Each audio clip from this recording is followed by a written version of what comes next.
ईश्वर के विषय में पीछे चर्चा चल रही थी। कल और पीछे जो कुछ बातें रखी गई उसके ऊपर आपकी ओर से तो प्रश्न आए हैं, उनको ले रहा हूं। कल ये बात रखी गई थी कि परमात्मा सर्वव्यापक निराकार है और उससे भिन्न जीव, अणुस्वरूप जीव छोटा, वो भी निराकार होता है। और चूंकि परमात्मा सर्वव्यापक है इसलिए वो जीवों के अंदर भी, जीवात्माओं के अंदर भी रहता है, आत्मा में भी रहता है। उसके ऊपर प्रश्न है, क्या दो चेतनाएं एक साथ विद्यमान रह सकती हैं? अगर रहती हैं तो वो कैसे रहती हैं? तो इसका उत्तर है, एक साथ दो चेतना रह सकती हैं। आत्मा में परमात्मा रह सकता है। क्यों रह सकता है? तो इसका उत्तर है कि सूक्ष्मतम चीज सूक्ष्म में रह सकती है। जो सबसे सूक्ष्म है, सूक्ष्मतम है यानी परमात्मा, वो सूक्ष्म में, सूक्ष्म यानी आत्मा, उसमें रह सकता है। जैसे आपके सामने मैंने जो प्रकृति के बहुत से उदाहरण दिए थे कार्य जगत के, तो ताप बहुत जगह रह सकता है वस्तुओं के अंदर, कांच के अंदर प्रकाश रह सकता है, प्रकाश निकल सकता है इत्यादि। तो जो स्थूल होता है उसमें उससे सूक्ष्म चीज रह सकती है, उनकी अपनी जो व्यवस्था है। तो प्रकृति तो बहुत स्थूल है, उससे सूक्ष्म चीजें, प्रकृति में भी बहुत सूक्ष्म सूक्ष्म चीजें हैं। उनसे भी अधिक सूक्ष्म जड़ से भिन्न जो दो चेतन तत्व हैं, वो दोनों ही प्रकृति से अधिक सूक्ष्म है, बहुत सूक्ष्म है। तो आत्मा भी सूक्ष्म है, बहुत सूक्ष्म है, लेकिन परमात्मा उससे भी सूक्ष्म है और इसलिए आत्मा में भी परमात्मा रह सकता है। नियम वही काम करता है यहां पर स्थूल जगत में जैसा रहता है कि दूसरा सूक्ष्म चीज उसमें रह सकती है स्थूल में। तो आत्मा सूक्ष्म है और परमात्मा सूक्ष्मतम है, इसलिए आत्मा में भी परमात्मा रह सकता है और तभी परमात्मा सर्वव्यापक बन पाएगा। यदि हम ये बोलते हैं कि परमात्मा प्रकृति के तो कण कण में विद्यमान है लेकिन आत्मा के अंदर नहीं रहता है, तो जितनी आत्माएं हैं उतने स्थानों पर परमात्मा नहीं माना जाएगा और उतने जगह पे क्या होगा, केवल आत्मा होगी। तो उतना उतना परमात्मा में छिद्र जैसा माना जाएगा कि यहां नहीं है, यहां नहीं है, भले ही कितना छोटा है आत्मा, उतने स्थान पर नहीं है। तो परमात्मा सर्वव्यापक भी नहीं हो पाएगा। परमात्मा हमारी आत्मा के अंदर भी विद्यमान है, वो हमारी आत्मा को पूरा जानता है, हमारा कैसा ज्ञान है, जो कुछ भी है हमारा, वो सब वो जानता है। तो एक स्थान पर दो चेतन रह सकते हैं। दो चेतन का मतलब है आत्मा के अंदर परमात्मा रह सकता है। और उत्तर क्यों रह सकता है, उसका यह है कि जो सूक्ष्मतम होता है परमात्मा, वो सूक्ष्म में यानी आत्मा के अंदर रह सकता है। अगला प्रश्न है भरद्वाज जी का कि मैंने ये कहा था, उसको उद्धृत कर रहे हैं कि जितने जीव हैं उतनी आत्माएं हैं। सब अलग अलग जीव हैं, सब आत्माएं अलग अलग हैं। उसके लिए कारण बताया था, क्योंकि सबका हमारा ज्ञान अलग अलग है, व्यवस्था है। जो एक जानता है वो दूसरा वैसा का वैसा सारा नहीं जानता, भिन्नता होती है, सुख दुख की भिन्नता है, प्रयत्न की भिन्नता है, बहुत सारी भिन्नताएं हैं। इसलिए सब आत्मा अलग अलग है। तो कहते हैं कि हमारे शरीर में तो न जाने कितने करोड़ों छोटे छोटे जीव हैं, तो क्या इतनी ही आत्माएं हमारे अंदर है? एक शरीर के अंदर बहुत सूक्ष्म जीव होते हैं, वैज्ञानिक भी कहते ही हैं, सब जगह है, हमारे शरीर में भी है, हमारी आंतों में है, हमारे मुख में है, हमारी त्वचा पर है, हमारे रक्त में भी होते हैं। तो वो मित्र कीटाणु भी होते हैं और शत्रु कीटाणु भी होते हैं, हानि भी करते हैं और लाभ भी वाले भी हैं, दोनों तरह के होते हैं। तो ये जो इतने सारे जीव हैं छोटे छोटे, तो क्या उतनी आत्माएं हमारे अंदर है? तो मोटे तौर पे हम हमारे अंदर कहेंगे, लेकिन उनके सबके अपने अपने शरीर अलग अलग हैं। जितने सूक्ष्म जीव हैं उनके अपने अपने शरीर अलग अलग हैं। तो ये कहा था कि जितने जीव हैं उतनी आत्माएं हैं। जीव का मतलब ये जितने शरीरधारी हैं। तो हमारे अंदर भी यदि बहुत सारे सूक्ष्म शरीरधारी हैं तो वो उन शरीरों की आत्माएं हैं। वो शरीर भी हमारे अंदर है तो ठीक है, रहता है, हमारे अंदर भी उतना ही है। लेकिन इसका ये मतलब नहीं है कि वो आत्मा और हमारी इस शरीर की आत्मा वो एक ही है। जिस शरीर के लिए जो आत्मा निर्धारित है, जिस आत्मा को कोई विशेष शरीर मिला है, वो आत्मा उस शरीर की स्वाभिमानी आत्मा कहलाती है। स्वाभिमानी आत्मा यानी जिस जीव के कर्म के अनुसार उसको शरीर मिला है, जैसे हमें ये शरीर मिला है मानव शरीर, तो इस मानव शरीर के अपने अपने शरीर के हम स्वाभिमानी आत्मा है। ये हमारे लिए मिला है, हम इससे इसका उपयोग कर सकते हैं, इसके साधनों का उपयोग करते हैं, इससे हम फलों को भोगते हैं, नए कर्म कर सकते हैं।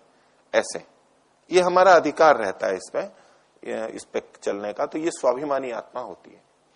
अब हमारे शरीर में भी जो छोटे छोटे जीव हैं, उन शरीरों के, वो जितने शरीर हैं हमारे अंदर, लाखों करोड़ों और ज्यादा भी, उन सब शरीरों के अंदर भी एक चेतन आत्मा है। उन चेतन आत्माओं के वो शरीर हैं। उन शरीरों की ये विभिन्न आत्माएं स्वाभिमानी आत्मा कहलाएंगी। उन शरीरों की, सबके अपने अपने शरीरों में जिसके कर्मों के भोग के कारण उनको वो शरीर मिला है, वो अपने अपने कर्म के अनुसार उन शरीरों में आए हैं, तो उस शरीर की स्वाभिमानी आत्मा वो होगी। वो इतने सारे जीव हमारे शरीर में हैं, तो न तो हमारी आत्मा उनके शरीर की स्वाभिमानी आत्मा बन सकती है, वो अपने स्वतंत्र रह रहे हैं, ये आश्रय है बस हमारा शरीर उनका, और न उनके अंदर जो आत्मा है वो हमारे शरीर का संचालन कर सकती है। इस शरीर की वो स्वाभिमानी आत्मा नहीं है, हमारे शरीर की, मनुष्य शरीर की, वो अपने अपने शरीर की स्वाभिमानी आत्मा है। तो हमारे इस एक शरीर में जो अन्य बहुत सारे जीव रहते हैं, दूसरे शब्दों में कहें अन्य जितने शरीर हैं, उतनी उतनी ही वहां पर आत्माएं भी स्वीकार की जाती। अगला प्रश्न है पंकज जी का। कल जो बात रखी थी उस पे है इनका कि विषयों से विरक्त हो जाना, सांसारिक विषयों से, भोगों से, वस्तुओं की इच्छा ही न होने पर तो स्वयं ही आनंद होगा। कल एक प्रसंग था कि ईश्वर का आनंद कब मिलता है।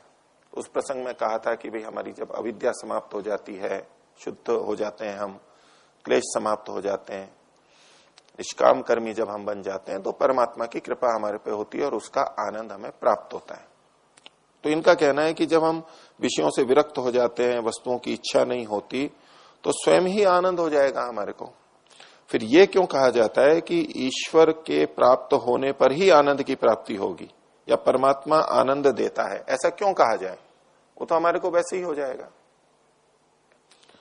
तो इसमें दो बातें समझनी चाहिए। एक तो जब हम विषयों से अलग होते हैं तब भी हमें सुख होता है, वो संतोष सुख होता है। जब हमारे मन में इच्छा नहीं होती है, लालसाएं नहीं होती हैं, वो हमें सुख होता है। वो सत्वगुण का सुख होता है, सात्विक सुख है वो। सत्वगुण प्रकृति का एक भाग है। जब जब हम उस स्थिति में पहुंचते हैं और हमें सुख मिलता है, वो सात्विक सुख है, प्रकृति का सुख है, वो परमात्मा का सुख नहीं होता है। और दूसरा, जब हम विषयों से जुड़ते हैं तो विषयों से जुड़ के जो हमें क्लेश आते हैं, कठिनाइयां आती हैं, परेशानियां, बेचैनियां होती हैं, तनाव होते हैं, जब हम उनसे हट जाते हैं तो उन दुखों के हटने पर भी हमें ऐसा प्रतीत होता है जैसे बहुत सुख मिल रहा है हमारे को। अच्छा लगता है हमें वो भी, जैसे कि तनाव हमारा हट जाए तो कितना अच्छा लगता है। कोई सिर पे कोई कष्ट आया हुआ हो, कोई समस्या बनी हुई हो तो बड़ा दुख होता रहता है, और वो समस्या हटती है तो कैसा लगता है? बहुत अच्छा लगता है, सुख लगता है। उस समस्या के हटने से कोई सकारात्मक सुख आए वो एक अलग बात है, लेकिन दुख के हटने पर भी हमें अच्छा लगता है। एक तो वो, तो क्लेशों से, विषयों से जब व्यक्ति हटता है तो भी उसको अच्छा लगेगा, और उस समय सत्वगुण की वृद्धि होती है, तो वो चित्त का सत्वगुण मन के अंदर वो उभरता है, तो उससे हमें सुख मिलता है। वो भी प्रकृति का सुख है। विषयों का सुख बहुत छोटा है और अंदर का सुख जिसे हम बहुत शांति से युक्त सुख कहते हैं, वो भी प्रकृति का सुख है। लेकिन परमात्मा का सुख तो इससे बहुत बड़ा है।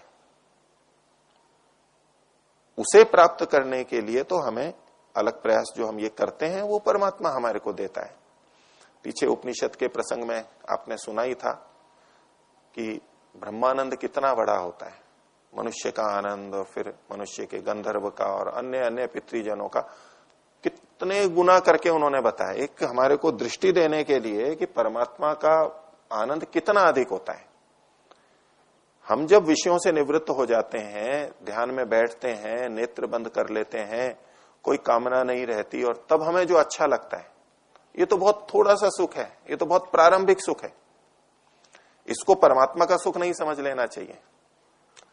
बहुत से लोग इसी को प्राप्त करते हैं, 2-4 दिन में प्राप्त हो जाता है और कहते हैं कि हाँ हमारे को तो ईश्वर का आनंद आने लग गया।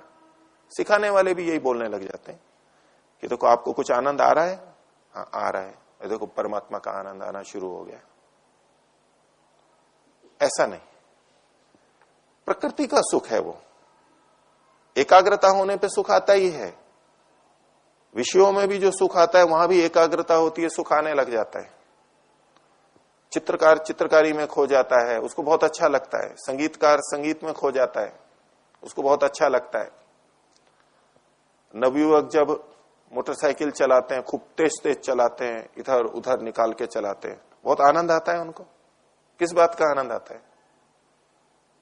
एकाग्रता का आनंद आता है, क्योंकि इस स्थिति में वो एकाग्र होकर के ही कर पाते हैं, यूं नहीं हो पाते। वो खूब तेज चलाएंगे, बहुत सावधान जागरूक रहेंगे, इन स्थितियों में अपने आप एकाग्रता बनती है। ये एकाग्रता का सुख विषयों में भी आता है। भाई ये ज्ञानेंद्रियों से युक्त होकर के भी हमें सुख आता है। आप किसी भी दूसरे ज्ञानेंद्रियों के सुखों को देख लीजिए, वहां जब हम एकाग्र होते हैं तो हमें अधिक सुख आएगा। भोजन कर रहे हैं और एकाग्र हैं तो भोजन का सुख अधिक लगेगा, और भोजन करते हुए अन्य विचार चल रहे हैं, कोई चिंता है, तो भोजन खाते हुए भी सुख नहीं आता है हमें। तो विषयों का सुख भी एकाग्रता के कारण से आता है। जितनी एकाग्रता होगी उतना संसार का सुख भी हमें अधिक मिलता है।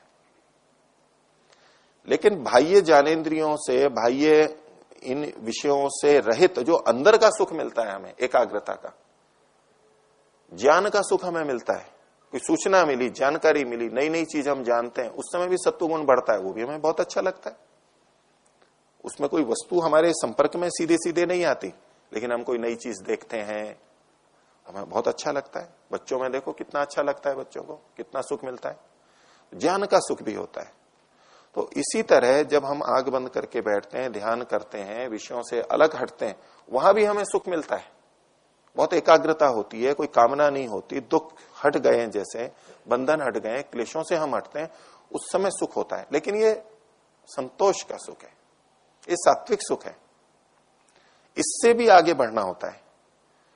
फिर समाधि में भी सुख आता है, वहां भी एकाग्रता का सुख होता है। संप्रज्ञात समाधि में भी एकाग्रता होती है, उसका सुख इससे भी बहुत अधिक होता है। संसार से वैराग्य होने पर उसको अपर वैराग्य कहते हैं, और उससे जो सुख आता है वो भी बहुत बड़ा सुख है। लेकिन योग दर्शन में उससे आगे की प्रक्रिया भी बताई है। उस संप्रज्ञात समाधि के सुख से भी वैराग्य होता है, उसको ऊपर वैराग्य होता है। प्रकृति का जो सत्व गुण है उसका सुख संप्रज्ञात समाधि तक आता रहता है, जब तक आत्म साक्षात्कार हो जाता है। संप्रज्ञात समाधि में आत्म साक्षात्कार होता है, वहां तक भी जो सुख आता है वो सत्व गुण का ही आता रहता है, परमात्मा का नहीं आता है। और जब उसको ये बोध हो जाता है कि ये भी परमात्मा का सुख नहीं है, ये प्रकृति का है, ये विवेकजन्य सुख है, तो उन गुणों से भी उसको वितृष्णा हो जाती है। ये पर वैराग्य कहलाता है। अब उसके बाद में असंप्रज्ञात समाधि शुरू होती है, जिसमें चित्त की कोई वृत्ति नहीं रहती। अब यहां से उसको परमात्मा का आनंद मिलता है, अब परमात्मा उसको आनंद देता है। तो मन में ये नहीं समझ लेना चाहिए कि ध्यान में बैठे हैं, आज तो बहुत आनंद आया, परमात्मा ने बहुत आनंद दिया। वो परमात्मा की व्यवस्था से आनंद तो आता है, लेकिन वो सत्वगुण का सुख है। नहीं तो उसी को परमात्मा का आनंद मानेंगे तो वहीं रुक करके बैठ जाएंगे। कई जने हमारे को आके बोलते हैं, पूछते हैं कि जी आपको परमात्मा का आनंद आ गया, साक्षात्कार हो गया, इतने साल हो गए, नहीं हुआ। कहते जी हमारे को तो हो गया। उनको शिविर में करते हैं 2-4 दिन, 5-7 दिन, अब दिन में कैसा भी व्यवहार है, गलत सलत सब व्यवहार है, फिर हमारे को सुझाने लगते हैं कि देखो वो ज्ञान की एक पद्धति है ध्यान की, वो अपनी सद्भावना से हमारे को बताने लग जाते हैं कई बार कि देखो आप इस पद्धति पे आपको इतने साल हो गए, मैं आपको बताता हूं, देखो वो महाराज जी है, वो है, वहां ध्यान करते हैं, मेरे को 7 दिन में ही आ गया, 2 दिन में ही आ गया। तो हमारे को विधियां बताते हैं, सुझाव देने लगते हैं कि आप भी वो कीजिए। वो ऐसा ही समझते हैं, वो ऐसा ही समझते हैं कि हमारे को परमात्मा का आनंद आने लग गया। और उनको क्या अनुभूति हो रही है ये हमारे को भी पता है, किस स्थिति में है वो, कैसा जीवन है। बिना वैराग्य के ये हो नहीं सकता आगे का। वो विवेक पे होता है, तो हमें पता है कि सामने वाले का विवेक क्या है, दिन भर का आचरण कैसा है, उसको परमात्मा का आनंद, वो भले ही बोलता रहे, हमें पता है इसको परमात्मा का आनंद नहीं मिलता है। तो कल्पनाओं में जाकर के ऐसा नहीं कर लेना चाहिए। तो इन्होंने जो कहा कि विषयों से विरक्त होने पर भी स्वयं ही आनंद होगा, होगा वो स्वयं आनंद, लेकिन वो प्रकृति का है, ब्रह्म का आनंद वो नहीं है, परमात्मा का आनंद नहीं है, वो बहुत आगे की बात है। इसलिए हमें आगे आगे और प्रयास करना चाहिए। परमात्मा अपनी कृपा करता है, आनंद देता है। आगे प्रश्न है कि कुछ बड़े लोग बोलते हैं कि आत्मा, परमात्मा, प्रकृति सब एक ही ब्रह्म है। तो अलग अलग मैंने आपको बताया था, उसमें बहुत सारे आपके विषय रखे थे, बनाने वाला है, संभालने वाला है। तो जो इन तीनों को भी मानते हैं वो भी कई बार इस रूप में प्रस्तुति करते हैं कि हम सब जगह ब्रह्म भाव में रहें, ब्रह्म का, परमात्मा का हम सदा स्मरण करते रहें। इसलिए हर चीज के अंदर वो ब्रह्म को देखने के लिए प्रेरणा देते हैं। वो क्या है? ब्रह्म रूपी है, ब्रह्म ही है। इस रूप में कथन, ये गौण कथन होते हैं। हम परमात्मा को ही सदा स्मरण कर सकें, उसके लिए ये सारी चीजें होती हैं। कि सूर्य देखा, सूर्य क्या है? सूर्य भी ब्रह्म है। वृक्ष को देखा, वृक्ष भी ब्रह्म है। जो व्यक्ति हैं सामने वो भी ब्रह्म है, आप भी ब्रह्म है। तो एक होता है ब्रह्म, एक होता है उनमें स्थित ब्रह्म। आपको परमात्मा तो खैर सर्वव्यापक है, उस दृष्टि से यह कथन हो सकता है, लेकिन जो चीज सर्वव्यापक नहीं भी हो, आपकी माताजी ने आपको मिठाई बना करके भेजी, सर्दियों में लड्डू बना के भेजे, उन लड्डुओं में क्या दिखाई देता है? किसी को केवल लड्डू दिखाई देगा, किस तरह का लड्डू है, मीठा है। किसी को मां दिखाई देगी, उसमें उसको मां ही दिखाई देगी, खा लड्डू रहा है लेकिन मां दिखाई देगी उसको। तो इसका यह मतलब नहीं होता कि मां भी वहां पर है, मां अलग है। एक चित्रकार ने बहुत सारे चित्र बनाए, उसकी कला चित्रकारी लगी हुई है प्रदर्शनी के अंदर, लोग देखने जाते हैं। तो उस तो केवल चित्र को देखते हैं, वो भी एक शैली है, कैसा चित्र है, अच्छा है, बुरा है। लेकिन जो अच्छे चित्रकार होते हैं, जो गंभीर होते हैं, वो चित्रों को नहीं, उसमें चित्रकार को देख रहे होते हैं।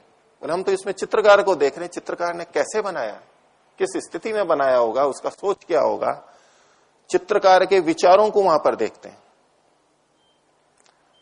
मूर्ति बनाई किसी ने, छोटा बच्चा तो मूर्ति को मूर्ति की तरह लेगा, खिलौने की तरह लेगा।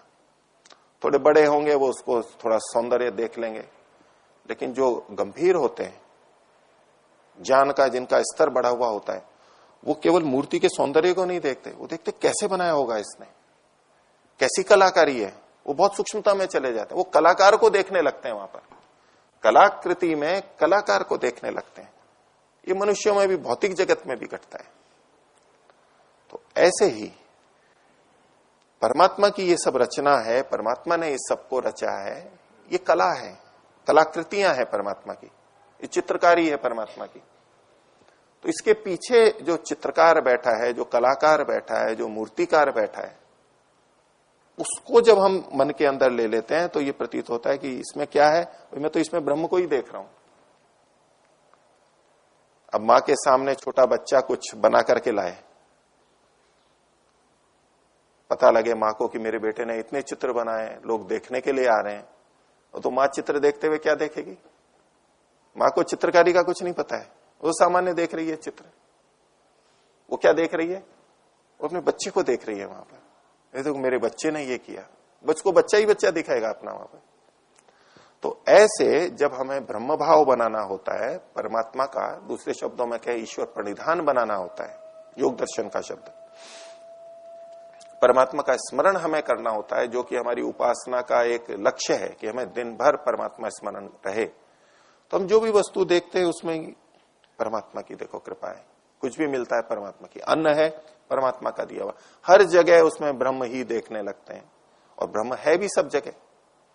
लेकिन इसमें इतना तो हमें समझ रखनी चाहिए कि इसके अंदर ब्रह्म है, ये ब्रह्म नहीं है। और ये जो है, ये जो वृक्ष वनस्पतियां हमारे लिए कुछ दे रहे हैं, सूर्य हमारे लिए दे रहा है, वायु से इतना है, इसमें परमात्मा की ही कला है, परमात्मा की ही कृपा दिखती है, परमात्मा के द्वारा ही जो हमारा हित साधा जा रहा है वो दिखाई दे रहा है, उसमें परमात्मा का ज्ञान दिखाई देता है, वो कितना ज्ञानवान है, कितना सामर्थ्य है, परमात्मा का न्याय दिखाई देता है। तो परमात्मा के गुण ही वहां दिखाई देते हैं। इस रूप में हम कह सकते हैं कि ये सब क्या है? ये ब्रह्म ही ब्रह्म है, उसी की व्यवस्था से चल रहा है ये सब, वो ही वो है। ऐसी भाषा के अंदर वो किया जा सकता है। ऐसा भक्ति के भाव में, एकत्व के भाव में इस तरह के वचन हमें मिलते हैं, ऐसा प्रयोग भी होता है। लेकिन ये भेद तो हमें रखना ही होगा, जो पीछे आपके सामने बात रखी है कि वो सर्वज्ञ है तो वो अविद्या से ग्रस्त कभी नहीं हो सकता। हम अविद्या से ग्रस्त होते हैं, ये प्रत्यक्ष है हमारा, इसको नकार सकता है कोई? हम शुभ अशुभ कर्म करते हैं, परमात्मा कभी अशुभ कर्म नहीं करता है। परमात्मा सृष्टि का रचयिता है, क्या हमें ये प्रत्यक्ष होता है कि हमने सृष्टि को रचा है? हमें से कोई ऐसा अनुभव करता है? कोई नहीं। तो जो ज्ञानवान है वो अज्ञान से युक्त नहीं हो सकता, तो उससे भिन्न हमें मानना होगा अपने को चेतन तत्व। और ये जो कार्य जगत है, जिसकी हम प्रारंभ ही हमने ये किया था कि ये इसको परमात्मा को कैसे माने, हम क्यों माने? इस सृष्टि की रचना हुई है, धारण है, पोषण है, इसको करने वाला कोई ना कोई तो होगा, तो वो उससे अलग है। और जब परमात्मा को हम सर्वव्यापक कहते हैं, कण कण में कहते हैं, तो इसका मतलब कोई दूसरी चीज है जिसके अंदर है, वो जिसके कण कण में विद्यमान है, सब जगह विद्यमान है। तो वो हमारे को व्यवहार से भी पता लगता है, युक्ति से भी पता लगता है, और हमारे शास्त्र भी इस बात को बोलते हैं, वेदों के अंदर भी ये बात कही गई है। तो तत्व तो तीन है वस्तुतः, लेकिन जब भक्ति की स्थिति में हम रहते हैं तो हमें ब्रह्म ही ब्रह्म दिखाई देता है। हम भी स्वयं को जब उस ऊंची स्थिति में पहुंच जाते हैं तो हमें ऐसा लगता है जैसे हम भी ब्रह्म ही हो गए हैं, भेद ही नहीं रहा, इतनी आत्मीयता हो जाती है, हमें भिन्नता ही प्रतीत नहीं होती। तो ये उस स्थिति के लिए समझना चाहिए। अगला प्रश्न है कि कुछ पढ़े लिखे शिक्षित वर्ग के लोगों को भी ईश्वर के साकार स्वरूप, जो कि है नहीं, के बजाय निराकार सर्वव्यापक, जो कि है, की उपासना को जब भी कहते हैं तो उनकी भावनाओं को ठेस पहुंचती है। जो साकार पूजा करते हैं उनको जब ये कहते होंगे कि आप निराकार की उपासना करें तो उनको ठेस पहुंचती है। ये हमारा कहने का तरीका हो तो ऐसा हो तो ठेस पहुंच सकती है। उनको आक्षेप न देते हुए हमने अपनी बात रखी है, और इन चीजों में आग्रह नहीं होता। हम सामान्य चीजों में भी आग्रह करते हैं तो सहज स्वीकार्य नहीं होता, लेकिन अगर दूसरों को समझ में आ गया है और हम आत्मीय भाव से कह रहे हैं तो हमारा इतना ही तो अधिकार है कि हम ज्यादा से ज्यादा अपने परिचित व्यक्ति को ठीक बात बता सकते हैं। लेकिन जब हम उसमें आग्रह करने लगते हैं या उनको आक्षेप करने लगते हैं कि आप तो मूर्ख हैं, आपको कुछ नहीं आता, आपको समझ में नहीं आता, आप ये इस तरह की कुछ या इससे भी कठोर भाषा हम बोलने लगते हैं, तो उनको ठेस पहुंचती है। नहीं तो ऐसी ठेस नहीं पहुंचेगी। वे कहते हैं कि उन्हें साकार की पूजा करके यदि शांति मिलती है तो किसी को क्यों ऐतराज होना चाहिए। ठीक है, ये जो प्रश्न करता है, अगर वो ऐतराज के रूप में उनको रखना है कि नहीं आप जड़ पूजा कर रहे हो तो गलत बात है और मेरे को ऐतराज है इससे। देखिए, स्वतंत्रता तो हमें सामान्य चीजों में भी है। भोजन में भी कोई अलग अलग भोजन हम लेते हैं, अलग अलग पसंद होती है। कुछ गलत भी चीजें लेते हैं तो सामान्यतः हम ऐतराज नहीं कर सकते, थोड़ा ही बता सकते हैं। बाकी अब हर व्यक्ति स्वतंत्र है, परमात्मा ने भी हमारे को स्वतंत्र करके भेजा है, तो हम किसी की स्वतंत्रता को कैसे खंडित कर सकते हैं? परमात्मा ही गलत काम करते समय हमारे को रोकता नहीं है, हाथ नहीं पकड़ता है, हाथ पकड़ के नहीं रोकता है। मन में प्रेरणा करता है, एक अलग बात है, ज्ञान देता है, वो अलग बात है, शिक्षा उसने दे रखी है अच्छे कार्यों के लिए, गलत से बचने के लिए, ये अलग बात है।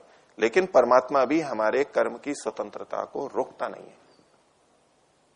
तो वो ही नहीं रोकता है तो हमें कौन सा अधिकार है कि हम दूसरे की स्वतंत्रता को बाधित करें? हाँ, यदि कोई हमारे अधिकार में है, नियंत्रण में है, व्यवस्था है, उसने खुद ने स्वीकार किया, वहां कुछ नियम लगते हैं। लेकिन फिर भी अगर कोई एकदम मना करता है कि नहीं, मेरे को तो ये स्वीकार्य नहीं है, मैं तो ऐसा करूंगा, स्वतंत्र है वो स्वतंत्रता रखनी चाहिए उसकी। तो वो ये कहते हैं कि यदि साकार पूजा करने से शांति मिलती है तो किसी को क्यों ऐतराज होना चाहिए? ऐतराज ना करिए, उनको अपनी बात कहनी है, वो केवल कह दीजिए। तो कहते हैं कि जब नकली से काम बनता है तो असली मिलता नहीं, तो और क्या करें? असली तो मिलता नहीं है मिला नहीं है हमारे को, और नकली है उससे शांति मिलती है, तो क्या करें? तो देखिए, जिस शांति की बात है, इतना ही शांति अगर उनका लक्ष्य है तो ठीक है, वो तो और भी बहुत चीजों से हो सकती है, इससे भी हो रही है तो ठीक है। लेकिन ये मानव जीवन का लक्ष्य नहीं है इतनी सी शांति, इससे ऊंचा है।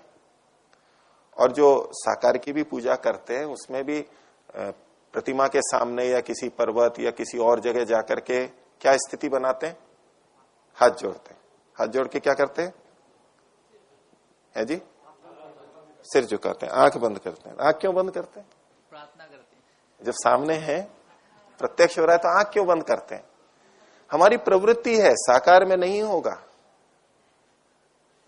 आंख बंद करते हैं हम निराकार की तरफ जाना चाहते हैं। ये तो हमने ऐसा पढ़ा सुना है, इसलिए ऐसा ही मानते चले आ रहे हैं, परंपरा ऐसी है, सबको ऐसा ही देखते हैं, उससे हटना भी हमें ठीक नहीं लगता है।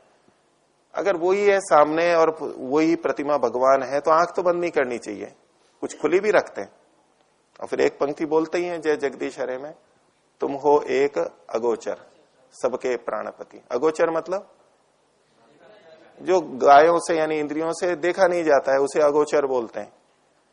उनको अर्थ का तो पता ही नहीं है, प्रार्थना भी कर रहे हैं, तुम हो एक अगोचर, तुम एक ऐसे हो जो आंखों से दिखाई नहीं देते लेकिन आंखों के सामने देख रहे हैं। पर स्वभावतः निराकार में ही हम अधिक स्थिर हो सकते हैं। जिन ऊंचाइयों पे हम जाना चाहते हैं वो निराकार में है। उनकी आदत है कि उतनी ही शांति से है कि 2 4 5 मिनट 10 मिनट कर ली और उतना शांति, बस, उससे ज्यादा उनको इच्छा ही नहीं हो रही है। जितना निराकार में हम एकाग्र हो सकते हैं, स्थूल में जड़ में नहीं हो सकते। और एकाग्र करने के लिए उसको भगवान मानना आवश्यक नहीं है। एकाग्र तो हम बहुत सारी चीजों में हो जाते हैं। भगवान जैसे हैं उनको वैसा मानना परमात्मा के प्रति आदर है, यथा योग्य व्यवहार है। जो परमात्मा जैसा है ही नहीं वैसा हम मानेंगे तो परमात्मा के प्रति हम कहां आदर कर रहे हैं? परमात्मा के प्रति कहां आदर कर रहे हैं? परमात्मा को चाहते हैं लेकिन उसके स्वरूप के प्रति हम लापरवाह हैं, कुछ भी हो। ऐसा कैसे? जिसके प्रति हमारे मन में आदर होता है, जिसको हम पाना चाहते हैं, उसको यथा योग्य जानते हैं, तब हम उससे यथा योग्य व्यवहार कर पाते हैं। फिर भी जिनकी ऐसी इच्छा है तो कोई बात नहीं है, जिनको जैसा अच्छा लगता है वो करते ही हैं, सभी करते हैं। जबरदस्ती तो नहीं हो सकती, और खासतौर से परमात्मा और धर्म के बारे में, भावना के बारे में जैसा है, जब जिनको समझ में आएगा, प्रभु की जब कृपा होगी। तो आज इतना ही रखते हैं। प्रणव।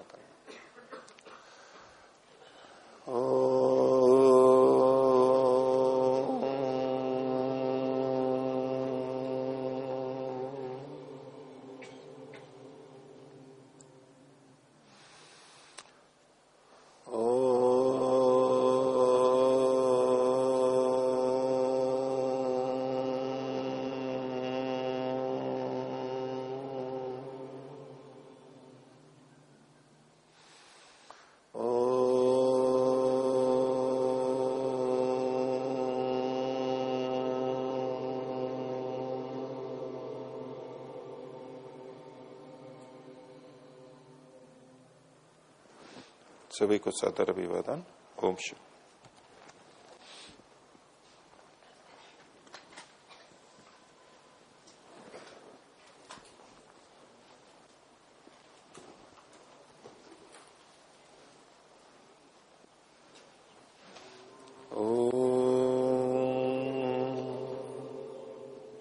श्री गुरुभ्यो नमः।